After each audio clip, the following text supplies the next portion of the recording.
What is up, everybody? I'm going to hopefully pack a little bit of information into a quick video and talk about some Sabot Heat heated gloves. Now, these gloves I've been using for about 3 weeks, so I have tested them out, been able to charge the battery, test out the battery life. I've been out in 50, 40 degree weather, so it was plenty cold enough on my 49cc scooter with the wind chill and the wind and everything to get kind of a feel for the gloves. Are they worth it? Do they work?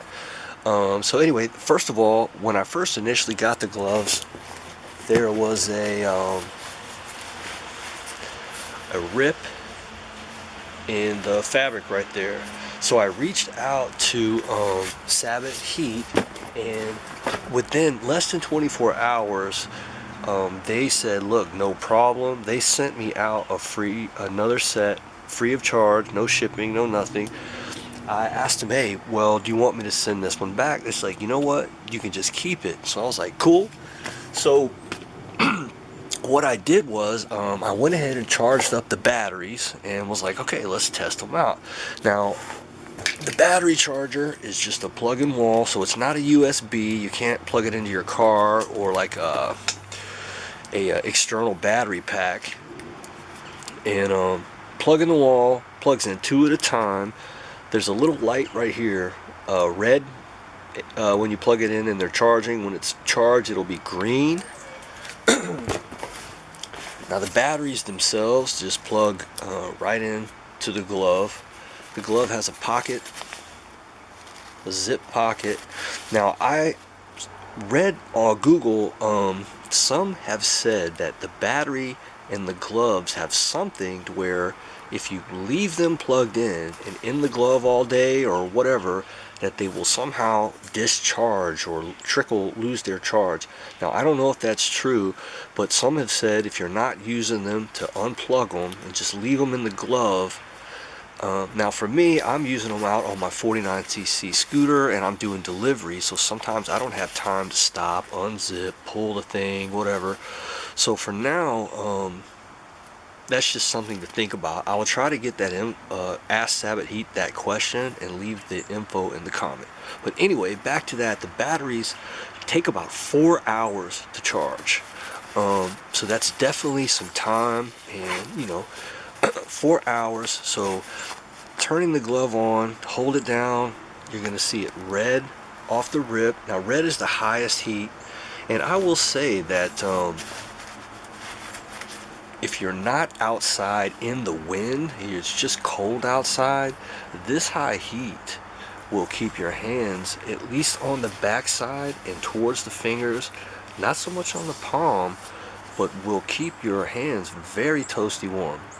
Now one thing that I want to say was when I was out on the scooter from 60 degrees to about 55, and especially 60, I didn't need any heat at all. The gloves themselves are actually pretty warm.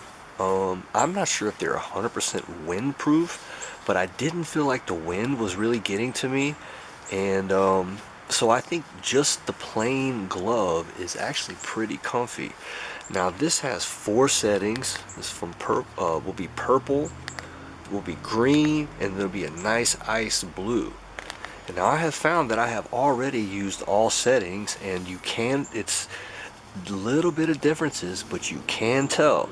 So the lower the setting, the longer the glove is going to last.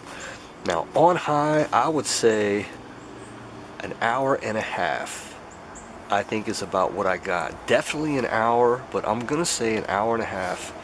But it wasn't until it hit around 50 degrees to where I started to just feel a little bit of discomfort, because naturally 50 degrees when you're going 45 miles an hour is pretty chilly.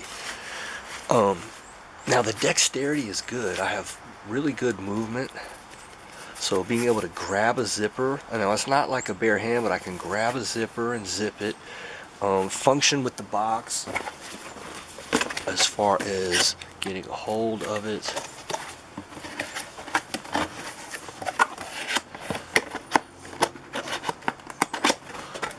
So as far as gloves go, it's not bad. Now I don't have my phone, but they're very touchstone. Actually, let me pause it and I'll be back.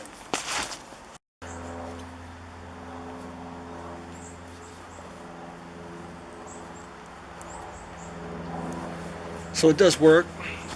Works good. So, all right. So I'm trying to think what else. What else would they be really good for? If you're working out in the yard, you know, raking leaves, maybe doing some kind of warehouse work where you're grabbing boxes, snowboarding, four-wheeling, hiking, going to a football game, anything that's when it's cooler out, and they're comfortable. They're nice gloves. They don't feel cheap. They definitely get hot. Like, they're on high heat now, so I'm definitely feeling the heat.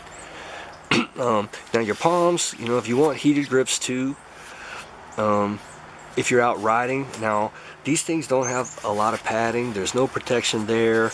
There's no knuckle guard. So I realize I'm riding at my own risk with these. So, the other thing, it's a nice big opening here. It gets over my jacket, cinches up good.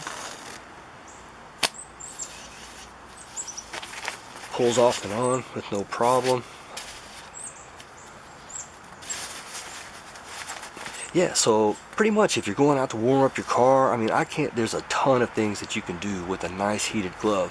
And like I say, even the low heat on the ice blue setting, if there's not a lot of wind and stuff like this, you'd be surprised how comfortable they can be. And they're also warm just as a glove.